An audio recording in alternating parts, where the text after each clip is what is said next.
Ονομάστε με την Γέλενα Λεουτσάνκα, μια τεράστια μορφή του γυναικείου μπάσκετ και είναι μεγάλη μας χαρά που είναι κοντά μας, γιατί δεν θα μιλήσουμε μόνο για τον Παναθηναϊκό, τον πρωταθλητή Παναθηναϊκό, αλλά θα μιλήσουμε και για άλλα πράγματα τα οποία έχουν συνδεθεί με τη ζωή της και τα οποία πραγματικά κάνουν ξεχωριστή αυτή την πορεία που έχει στον ελληνικό αθλητισμό. Hello, it's a pleasure to be with us. We were talking about the championship, this great achievement of Panathinaikos, and I would like your comment about this maybe surprise, let's say, of Panathinaikos, because nobody considered, especially before your arrival on the team, that Panathinaikos would go to the finals and finally take the title.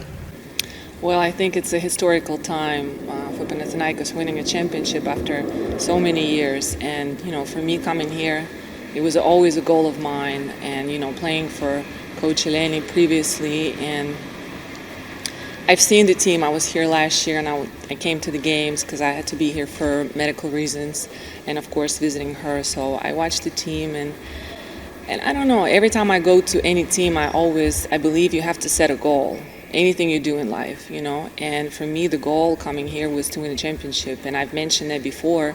After I signed, I was given an interview here actually in the gym, and I said that I came here to win a championship and bring that mentality, you know, having experience. I was blessed to be able to play in so many great teams and win so many championships, and bring that mentality, bring that put it in the atmosphere, I would say, and I said it that I came here to win championship. Unfortunately, for me personally, it didn't end up like maybe I wanted to, you know, and I got injured not once, twice in the period of these games. But I still believe that I made an impact, you know, tried to support the players, the coach, you know, do whatever I can to help win this championship. So I think it's an amazing time. I think it's amazing for the fans of Panathinaikos. I truly believe that in sport, we are nothing without fans and having a great support. And when we came here after the game, what I have experienced and having this whole arena full, you know, I was actually making the video and showing it to people in my country, and they couldn't believe it. And to let everybody know, I have so many people in my country cheering for Panathinaikos. You know, this year was special. Number 20 I was wearing, it was the symbol of year of 2020, where my country stood up for their rights, you know, stood up to be heard. And when I had a decision to pick the jerseys, so it was symbolized, you know, for them. So me winning a championship with Panathinaikos, it's also symbolic for my country. So I want to people and fans of Panathinaikos know it's not just here in Greece, it's also a big success, and it gave a lot of hope and people in Belarus. So, were you surprised by the way the fans reacted after the title? I mean, have you lived anything like this in your career? You know, I've played in Turkey. I've played for Galatasaray, and it's the big rivalry of Fenerbahce. You know, and they also have soccer fans there, and it's also crazy. Soccer is really popular there, and I've seen a lot of things. Unfortunately, with COVID, we didn't have an opportunity to have fans at every game. I got a glimpse of the fans last year when I was here, and they were at the arena. So, but to actually experience it and coming here, and this whole arena is full, and the energy and everything, I mean, it's for the lifetime. So I think it was amazing. It was unbelievable.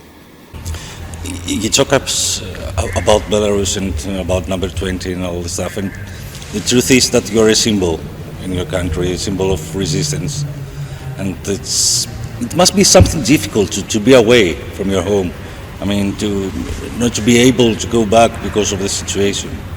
It is difficult. I don't think anybody understands, and especially with the recent news with the Ryanair and everything that's going on at home. And just last night, a 17-year-old boy who had no parents, he's a foster child, jumped out of the building of the 16th floor because he was pressured by the police, him participating in protest, peaceful protest. A 17-year-old child. So news, every morning I wake up, I'm reading news about Belarus. Now we have more than 400 political prisoners, and every day it's more. This is the news I wake up to. With those news I come to practice, and I had to learn how to separate those because I had to do my job, I had to be here, and as soon as the practice over, I'll go for therapy, and I'll be on my phone. My therapist always asks, Helena, what's the news? Like I'm literally reading, answering. It's difficult. But I will never forget the feeling when I was in jail. And I was there with a lot of females, of course, strong women, educated women. And none of them, including myself, never said, I shouldn't have done that. I'm in jail now. And of course, you have so much time on your mind to think while you're there. And never in my mind did I feel like regret or I want you to understand the feeling when you stand up for something that is right. There's nothing more important for a human being, for a person to feel free. And we're living now in 21st century. My grandparents were in World War II against Nazi, against fascism, for us to live in free country. And now here I am, a grandchild of my grandparents, my granddads, fighting for freedom in the center of Europe in 21st century. And there's nothing more important for me. It's more than sport. And it's more than, somebody asked me, winning a title, what it means. In my heart, I still believe that my biggest victory in my career is still coming, when my country will be free. When people of Belarus, the younger generations, will feel free and have an opportunity to have elections that are fair, where my voice will be heard. So with your question, is it all difficult? Absolutely, but anything worth having is worth fighting for. And this is what I'm gonna live by. And basketball right now, it changed for me, being an athlete, a known athlete, not just in my country, in different countries. Now athletes are taking a different stand, where before we just were thought to play sport, to be just an athlete. If you look at the United States, you look at the WNBA, NBA, the whole Black Lives Matter, okay, people can talk different things about it, but just watch how the sports got united and stood up for something and make the change. I think as an athlete, we have to understand, having these people here, the fans, I wouldn't be here without them. Sport would not be existing without them. Olympics would not be existing without them. So before I am an athlete, I am a person, I am a human. And there's other more valuable things in life that I'm learning than just come and dribble or come play basketball. And I'm taking that stand and I'm taking that responsibility. If I'm going to be quiet and if I'm not going to be speaking about it, who is going to stand up? These are the same people that come watch me play. They're the same people being put to jail. They're same people now political prisoners. Over 40,000 people were repressed during these times. So it's difficult, but somebody sometime telling me God gives his hardest battles to his strongest soldiers. So if this is what I have to do, and then I'm taking up on this responsibility to do it for people. Just for people to realize you were actually in prison. I mean, not only for one day, for a couple of weeks. And you lived in a prison environment, with bars and everything, right? It was something pretty bad. At that time, because it was in September, so it was kind of like in the beginning of everything is happening. The conditions that they put me in was like very difficult. They tried to break me, and this is what they tried to do to all the people. I think this is what they're trying to do to Roman right now, who's in KGB prison. I'm not 99.9%. I'm 100% sure he's being tortured right now. I was there for 15 nights. I was in first night in one part of the prison, and then I was moved. I was in a cell of 4 women. I was the 4th one, and after first night in Krestino jail, It was one day, the next day they come in and they just told us to wrap our mattresses and take them to another room. They didn't explain why. They didn't explain, you have to understand, you can never get ready for jail, Nobody there explain you the rules, what you're supposed to do. So it's also a shock to you, to your body. And the mattresses were taken away, and for 13 nights, me and my cellmate, my first night I slept on the bench. It was, not a big bench. Not just mattresses, the sheets, the pillows, everything. And the beds that you have in the cell, it's not a flat bed. It's an iron beam, so it's like a 4-on-4, so literally with holes. And I slept on them for 13 nights. We had newspapers, so we had to put in newspapers, whatever clothes we had, to put them on top. If we had any books, they turned off our hot water at that time, and it was September, so in Belarus during that time it's getting cold there, so there was no heating. So at night it would get really, really cold and you have nothing. For 15 days we were never taken to take a shower, and we're females, There's violation of, hygiene, I think in English that's how it would be. Don't forget, as we're talking here, honestly, women have their periods. Do you understand what conditions we're talking about?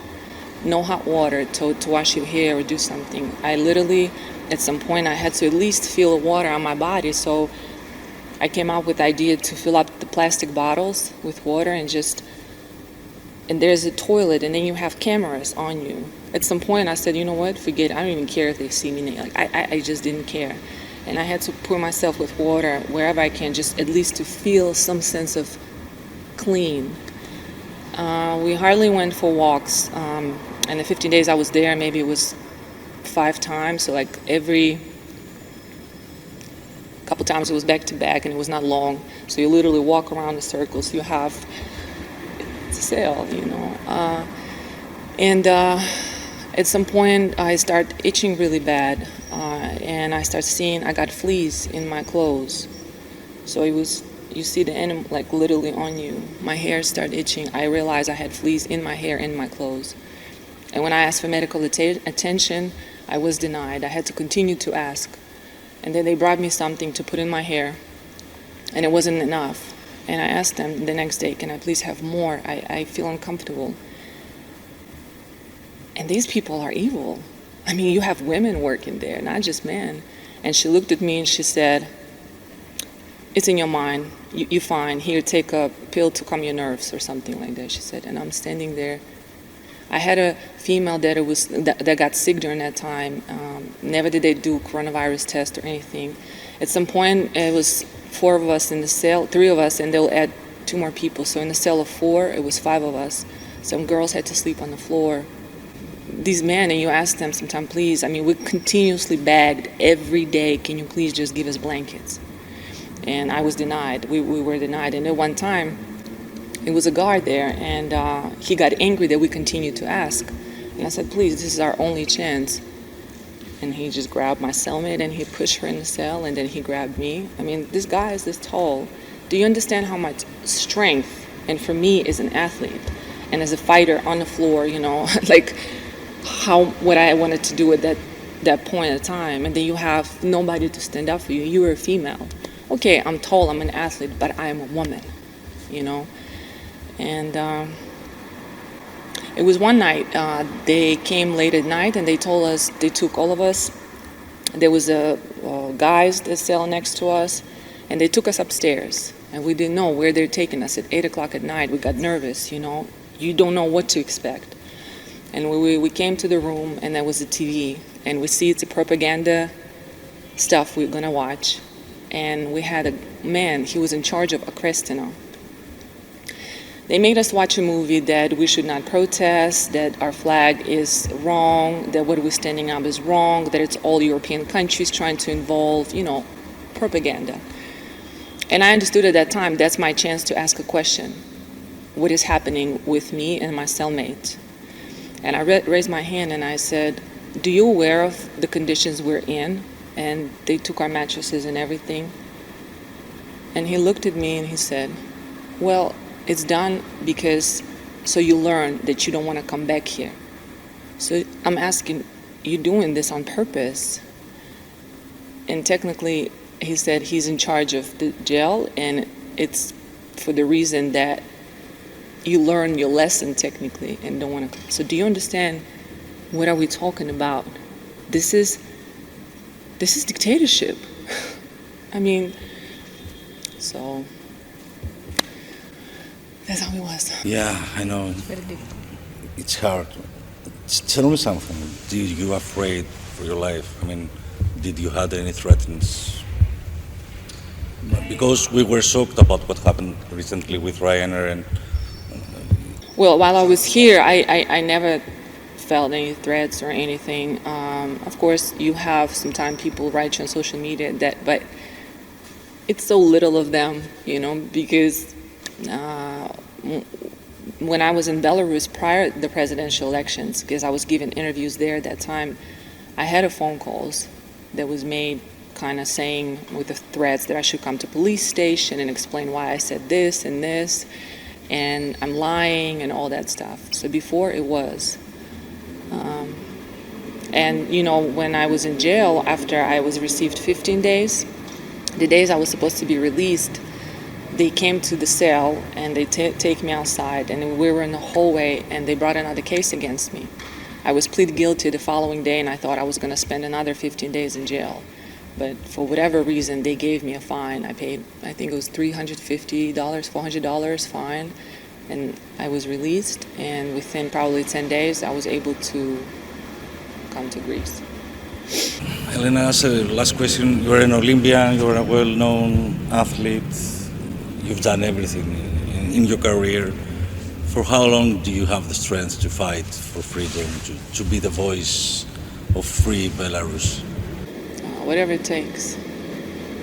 You know, I think my career has been not always easy. I had 6 knee surgeries throughout my career. It was time where people said she will not play or she will never be the same.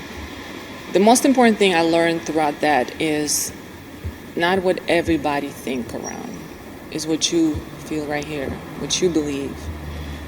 And I believe that what I am standing up and what people of my country standing up is the truth. The truth is on our side.